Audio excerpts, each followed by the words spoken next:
நம்ம நடிப்புக்கு அது ஒரு பெரிய ஹெல்ப்பாக இருந்தது. அந்த தூர்தர்ஷனில் நடிக்கிறதுக்கு ஹெல்ப்பாக இருந்தது என்னுடைய ஸ்டேஜ். நாடகத்தெல்லாம் நம்ம மனப்பாடம் பண்ணி தானே அங்கேயே இது ப்ராம்ப்ட்டு. நீங்கள் இந்த தப்பு பண்ணீங்கன்னா தப்பு தான், இங்கெல்லாம் ஒன்று தப்பு பண்ணால் ஒன்று எடுத்துக்கலாம், நம்ம பண்ண முடியாது. நல்ல நண்பன், ஒரு நல்ல நடிகன், அவனுக்கு நல்ல குரல் நல்லா இருக்கும். ஒரு இழப்பு மிகப்பெரிய இழப்பு. இன்னைக்கு நினைச்சாலும் ஒரு மன வேதனையா இருக்கும், கஷ்டமா இருக்கும்.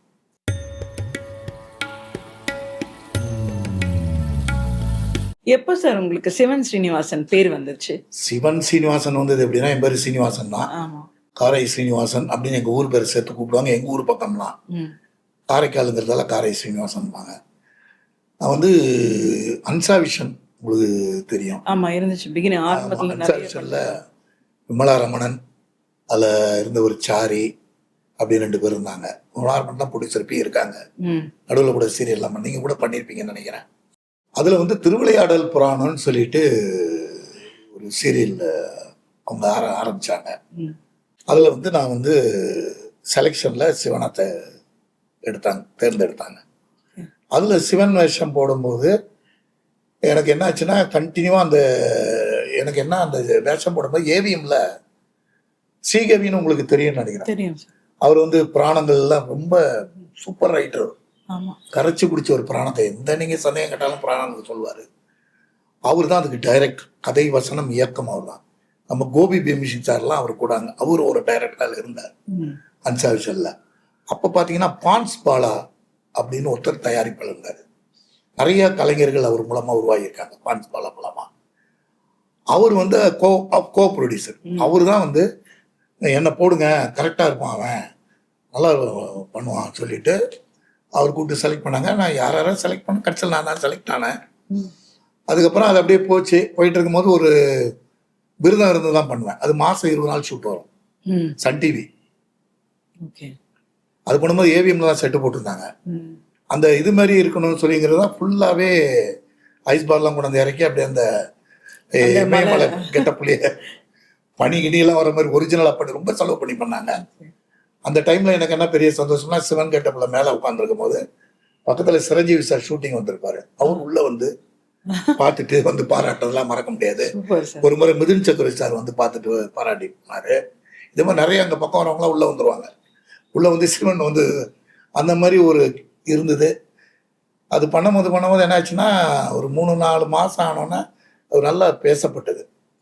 அப்போ இப்போ அவர் என்ன பண்ணார், சாரி சார் என்ன பண்ணாருன்னா, இப்போ யாருமே ஸ்ரீனிவாசன் கூட முடியாது போல இருக்க, சிவன் ஆகிட்டீங்க அப்படின்னு அவர் ஃபர்ஸ்ட் சம்பள கவரில் சிவன் ஸ்ரீனிவாசன் எழுதி கொடுத்தாரு. அதுதான், அதெல்லாம் ஒரு குடுப்பினது பாக்கியம். அவர் தான் எழுதுனது. எழுதிட்டு மேடத்துக்கு எல்லாம் சொல்லுவோம், அது பொருத்தமா இருக்குன்னு டைட்டில்லையும் அப்போ சிவன் சீனிவாசன் அவங்க தான் போட்டாங்க.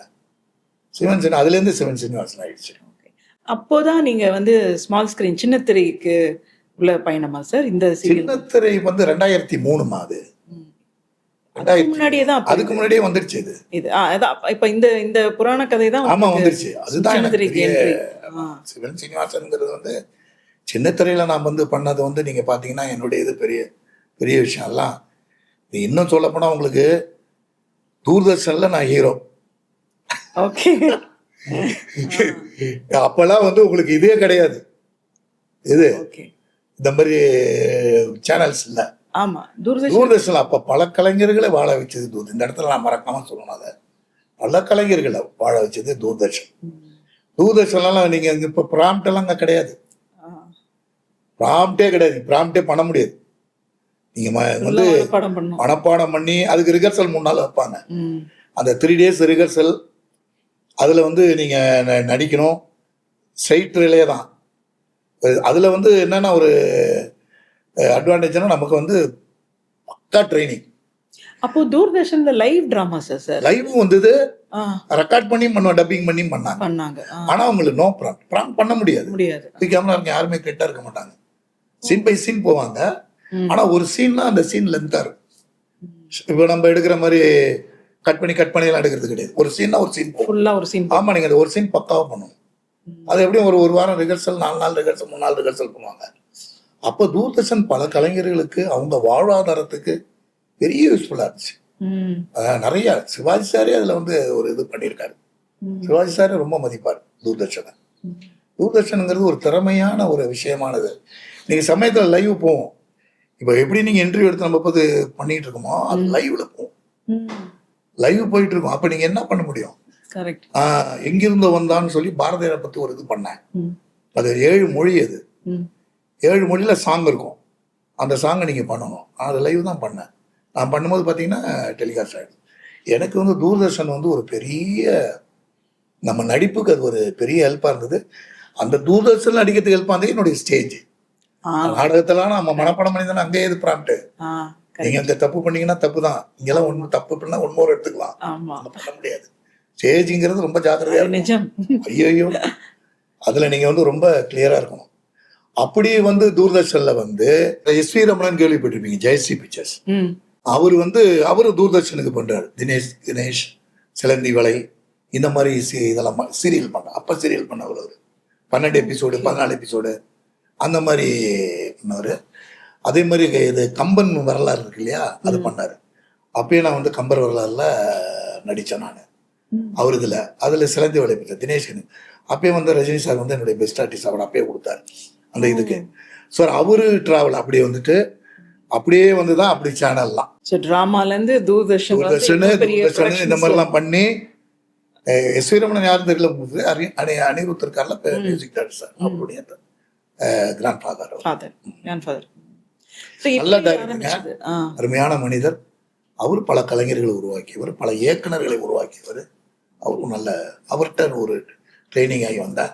அவர் ரொம்ப என்கரேஜ் பண்ணுவார் என்ன, நல்லா பண்றப்பா நல்லா பண்றப்பா நல்லா. அதெல்லாம் தான் நமக்கு ஒரு ஊக்கம். அதுக்கப்புறம் இந்த சேட்டலைட் இது மோட் ஆன் ஆனதுக்கு அப்புறமா நிறைய சீரியல்ஸ், ஆனா உங்களுடைய கான்ட்ரிபியூஷன் தொடர்ந்து இருந்துட்டே இருந்திருக்கு. நிறைய சீரியல் பாத்தீங்கன்னா எனக்கு என்னைக்கே விட்டா நிறைய பண்ணியிருக்கேன் நானு. குறிப்பா அதுல வந்து எனக்கு வந்து ரொம்ப பெருமையான ஒரு விஷயம் சொல்லணும்னா, திருவிளையாடல் புராணம் பண்ணும்பொழுது சிவாஜி சார் பார்த்துட்டு ஸ்ரீகவிக்கு ஃபோன் பண்ணி ஸ்ரீகவி டேய் பையன் யாரா சிவன் நல்லா ரொம்ப நல்லா பண்ணியிருக்கான்னு பாராட்டி, அப்புறம் அவரை நான் ஒரு முறை சந்திக்கும் போது சொல்லி அவரு காலில் தொட்டு போனவங்க நல்லா நல்லா பண்ணப்பா நல்லா இருக்கு அப்படின்னு அவர் வாழ்த்துனது அந்த எனக்கு என்னால் மறக்கவே முடியாது. அந்த திருவிளையாடல் புராணத்தில் வந்து பல பேருடைய பெரிய பெரிய ஆட்களுடைய வாழ்த்துக்கள்லாம் கிடைச்சது. அது சொன்னா ஒரு லிஸ்டே இருக்கு. குறிப்பா சொன்னோம்னா எங்கே பிராமணன் ஒரு சீரியல் சோ சார் பண்ணாரு, உங்களுக்கு தெரியும் எங்கே பிராமணன். நான் பண்ணிருக்கேன் சார். பண்ணீங்களா? அதுல பண்ணிருக்கீங்களா? Okay okay. அதுல என்னன்னா ஏப்பா எங்கேயும் தேடாதுப்பா, அந்த திருவிழா சிவனை கொண்டு வா சோ சார் கொண்டு வந்து என்ன பண்ண வச்சாரு. அதுல அது மறக்கவே முடியாது. அவர் ஞாபகத்துல அப்ப எந்த அளவுக்கு இருந்திருந்தா, அப்ப டைரக்டர் வெங்கிட்டு தான் அது டைரக்டர். இப்பயும் அது சொல்லுவாரு, சோ சார் ஒன்று சொன்னார்ப்பா அப்படின்னு சொல்லுவாரு. அது வந்து எனக்கு ரொம்ப ஒரு பெருமையா இருந்தது. அதுக்கப்புறம் டாக்குமெண்ட்ரிலாம் என்னை வந்து நிறைய சிவனா நடிக்க வச்சுட்டாங்க. ஒரு அது என்னமோ அவருடைய அருள், அதாவது சிவனுடைய அருள் தான் சொல்லலாம். ஏன்னா அந்த பேர் வந்து என்ன அறியாம எனக்கு வந்து அமைஞ்சிடுச்சு. ஏன்னா டாக்குமெண்ட்ரிலாம் சிவன் சிவன் பண்றேன். இந்த 3 வருஷம் ஃபுல்லா சிவன் ரோலா பண்றேன். நாடகத்துல சிவனா போட்டிருக்கேன், அது வேற விஷயம். தெலுங்கு படத்துல சிவன் பண்ணிட்டேன். இதை பண்ணிட்டு இருக்கும்போது தெலுங்கு படத்துலயும் சிவன் பண்ணேன். சச்சினாராயணன் படத்தோட பேரு. அப்ப என்டிஆர் சார் அப்பதான் ஒரு சிஎம்ஆ போறாரு. அந்த நாகராஜன் ஒருத்தர் என்டிஆர் மாதிரி வந்துட்டாருங்க. அவரு கூட காம்பினேஷன்ல நான் தெலுங்கு படத்துல பண்ணிட்டேன் சிவனா. அது பெரிய பேனர் கட் அவுட்லாம் ஆந்திரால வச்சாங்க, சிவன் கட் அவுட்டே வச்சாங்க எனக்கு. அதெல்லாம் வந்து எனக்கு என்னன்னா தொடர்ந்து அது அவருடைய செயல். அது அமைஞ்சது வந்து எனக்கு என்ன அறியாம எனக்கு வந்த பேரு கடவுளுடைய சித்தம் தான், நம்ம கையில இல்ல. உங்க குரல்ல ஒரு பெரிய ஒரு கமாண்ட் தோரணை இருக்கு, அதுதான் எல்லாருமே சொல்லியிருக்காங்க. நீங்க டப்பிங்லயும் இருக்கீங்க? டப்பிங்குடைய மெம்பர் தான் நானு. எனக்கு வந்து என்னன்னா டப்பிங் யாருக்கும் நான் போய் அப்படியெல்லாம் யாருக்கும் பேசல. ஏன்னா நீங்க உங்களுக்கே பேசிக்கிறீங்க. எனக்கு தான் இல்ல எல்லாம் சொல்லியிருக்காங்களா இந்த மாதிரி? நிறைய பேர். எனக்கு என்னன்னா ஒரு துரோட்டா ஒரு கேரக்டர் பண்ணும்போது நம்ம இல்லைன்னு எனக்கு தெரிஞ்ச இவரு நித்யானந்தா சார்னு ஒரு டைரக்டர் உங்களுக்கு தெரியும். அவரு வந்து ஒரு ஹிஸ்டாரிக்கல் பிளே பண்ணாரு. அந்த பிளேல வந்து நான் மெயின் ரோல் பண்ணேன், ரெண்டே நான் பண்ணேன் நான். அவரு அப்ப அவரும் பெருசா பாராட்டி அது பெரிய அளவுல பாராட்டப்பட்டது. அந்த கேரக்டர் வந்து பக்த பிரகலாதனுடைய வரலாறு அது அவரு பண்ணியிருக்காரு. அவரு சில விஷயங்களுக்கெல்லாம் என்ன பெரிய ரோலுக்கெல்லாம் டப்பிங்கெல்லாம் சிவன் சாரை போடுங்க அப்படின்னு சொல்லுவார். அவரு வாய்ஸ் நிறைய பேர் கேட்பாங்க, கூப்பிடுவாங்க. எனக்கு அதனா அதுக்கான நேரங்கள் வந்து இப்ப ஒரு சின்ன கேரக்டர் போய் பேசணுமா நீ பேசிட்டு வந்துடலாம். ம். நீங்க ஒரு பெரிய கேரக்டர் பேசும்போது தொடர்ந்து கண்டிப்பா நீங்க இருக்கணும். ம். கண்டிப்பா இருக்கிற அளவுக்கு நம்ம டைம் இல்ல. ம். ஒண்ணு சீரியல், இல்லைன்னா ஏதோ ஒரு படம், இல்லைன்னா டிராமா. இப்படி நம்மளுடைய வாழ்க்கையை அமைச்சுக்கிட்டதால அந்த டப்பிங்ல பெருசா போய் யாருக்கும் என்னால வாய்ஸ் கொடுக்க பண்ண முடியல. முடியல. என்னுடைய வாய்ஸ் என்ன அதுல ஒரு எனக்கு ஒரு இதுன்னா, என்னுடைய வாய்ஸை மீறி யாராவது நான் வரல, நான் நடிக்கிற சீரியல் யாராவது டப்பிங் பேசிட்டாங்கன்னா எல்லாருக்கும் தெரிஞ்சிடும். ஏன் சார் நீங்க பேசலையான்னு கேட்பாங்க பேசல. ஃபோன் பண்ணி. அது அந்த அளவுக்கு நம்ம குரல் மக்கள் எல்லாத்துக்கும் மத்தியில ரீச் ஆயிடுது. ஆமா, அது ஒரு விஷயம். அதுக்கப்புறம் நீங்க ஆரம்ப காலத்துல வசந்த் சாரோட பயணப்பட்டீங்க அப்படின்னு சொல்லும்போது கண்டிப்பா இதை கேட்காம இருக்கவே முடியாது. சொல்லுங்க. சின்னத்திரை நடிகர் சங்கத்துல பொறுப்புல இருந்திருக்கீங்க. இதோட ஃபவுண்டரே வசந்த் சார் அப்படின்னு தான் சொல்லலாம். இப்படி ஒரு அமைப்பு சின்னத்திரை கலைஞர்களுக்கு உருவாக்கணும் அப்படின்னு அவர் நினைச்சு பண்ண டைம்ல இருந்து நீங்க கூட அவரோட இருக்கீங்க இல்லையா? என்னுடைய மெம்பர்ஷிப் நம்பர் வந்து 12. அந்த ஃபர்ஸ்ட் 12 பேர்ல நீங்க இருக்கிறீங்க. இல்ல அவன் வந்து எப்படின்னா, அவன் சாரி மறைஞ்சிட்டாரு அவர் தான். ஏன்னா நானும் அவரும் வந்து ரொம்ப க்ளோஸ். ரொம்ப க்ளோஸ்னா ஏன்னா அவரை பத்தி சொல்றதுக்கு ஒரு நேரம் உங்க மூலமா கிடைக்குது. ம். நானும் முதலே சொன்னேன் பார்த்தீங்களா, அந்த தெருவில் நாங்க ம். வாய்ப்பு கேட்க போகும்போது அவர் ஒரு பக்கம் போய் அவர் டைரக்டர் பக்கம் போய் நான் ஒரு பக்கம் போயிடுவேன். அவர் டக்குன்னு அவருக்கு வந்து ஒரு வாய்ப்பு மெல்ல பேசுங்கள் ஒரு படத்துல பாரதிராஜா சார் தயாரிப்புல பி.வா சார் அவங்க அதில் ஒரு ஹீரோவா நடிச்சாரு. அதில் ம். நடிச்சிட்டாரு. அது ஒரு பெரிய அவருக்கு ஒரு வாய்ப்பு கிடைச்சிது. அப்போ நான் வந்து ட்ராமா அது இது சின்ன சின்ன வேஷங்கள் படத்துல நான் சொன்னேன்ல முதல்ல, ம். அது மாதிரி சின்ன சின்ன ரோல் தான் நான் பண்ணிட்டு இருக்கேன். அப்போ நான் பண்ணதுல பார்த்தீங்கன்னா ராஜா வீட்டு கண்குட்டின்னு ஒரு படம் சிவிஆர் டைரக்ஷன், ம். பிரபு சார் ஹீரோ. ஓகே. அதுல வந்து நான் வில்லனா பண்ணேன். ஒரு 4-5 சீன் பண்ணேன் அதுல. ம். அந்த மாதிரி தான் நான் பண்ணிட்டு இருக்கேன். இவர் ஹீரோவை பண்ணியிருக்காரு. ஹீரோவை பண்ணிட்டு வந்தா கூட அதுக்கப்புறமும் எங்களுடைய நட்பு அப்படியே தான், அதே தெருவில் தான் இருக்கும். அதே இதில் ஒன்றா தான் போவோம் வருவோம்.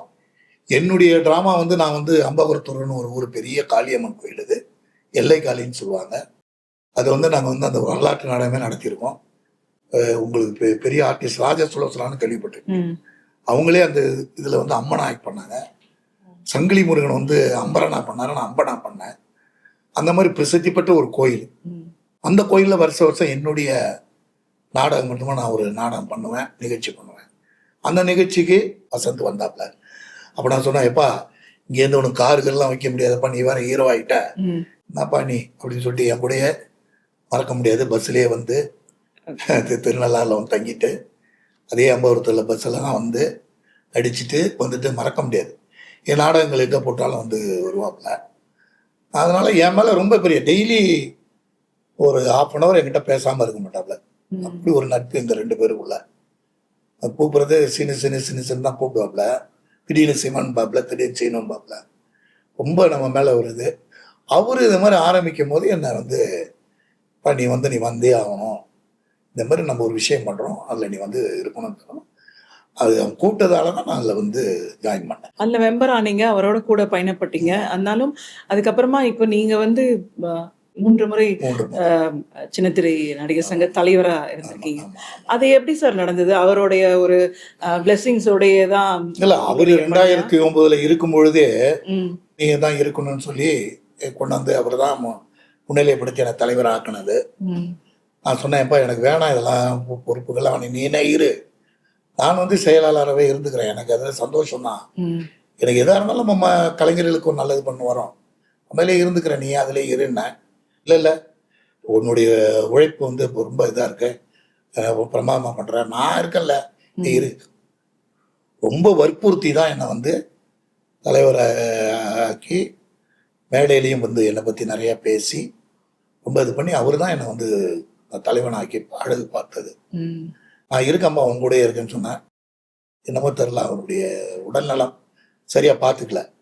ஒரு 6 மாதம் 7 மாதம் நான் தலைவரை 2009 ஒரு 6 மாதம் 8 மாதம் இருக்கும். அதுக்கப்புறம் தான் அவர் 8 மாதம் இருக்கும்னு நினைக்கிறேன். அப்போ தான் தவறிட்டாரு. ம். அதுக்கு முத நாள் தான் என்கிட்ட பேசுகிறாப்புல. ம். அதுக்கு முத நாள் தான் என்கிட்ட மனசு விட்டு எல்லாம் பேசிக்கிட்டு டெய்லி என்கிட்ட ஒரு 1/2 hour பேசுகிறாப்புல. எங்கள் வீட்டில் கேட்பாங்க, என்ன வசந்த் போனா அப்படின்னு கேட்பாங்க. ஏன்னா அவன் ஃபோன் மட்டும் தான் 1/2 மணி நேரம் 1/2 மணி நேரம் வைக்க மாட்டாப்புல. ம். எல்லா விஷயமே பேசும். ம். மனசு விட்டு என்னென்ன பேசணுமோ அத்தனையும் பேசுவோம். மறுபடியும் வந்து ஃபஸ்ட்டு போனால் அப்போ நான் ஜேகேன்னு கேள்விப்பட்டிருப்பீங்க, ஜேகே ம். அபிநயா கிரியேஷன். ஆமா. அங்கே தான் அவர் கூட தான் உட்காந்து பேசிகிட்டு இருக்கோம். அப்போ தான் எனக்கு முதல் தகவல் வருது. ம். ஷாக் ஆகிட்டேன். ஏன்னா முதல் நாள் தான் பேசினாப்புல, 2ஆம் நாள் இது மரணம். அது பெரிய இழப்பு தான். ஒரு நல்ல நண்பன், ஒரு நல்ல நடிகன், அவனுக்கு நல்ல குரல் நல்லா இருக்கும். ஒரு இழப்பு, மிகப்பெரிய இழப்பு. இன்னைக்கு நினைச்சாலும் ஒரு மனவேதனையா இருக்கு, கஷ்டமா இருக்கு. பெரிய திரையில வாய்ப்புகளை தேடி அலைஞ்சவங்க, வாய்ப்பு கிடைக்காம எங்க வருவாங்க? சின்ன திரைக்கு தான் வருவாங்க. அதுல திறமையை, இன்னைக்கு திறமையோடு செயல்படுறவங்களுக்கு இன்னை வரைக்கும் அது கைவிட்டதே இல்லை. என்னை பொறுத்த வரைக்கும் நான் சொல்றேன். பல பேருக்கு இது வாழ்க்கை கொடுத்துட்டு தான் இருக்கு.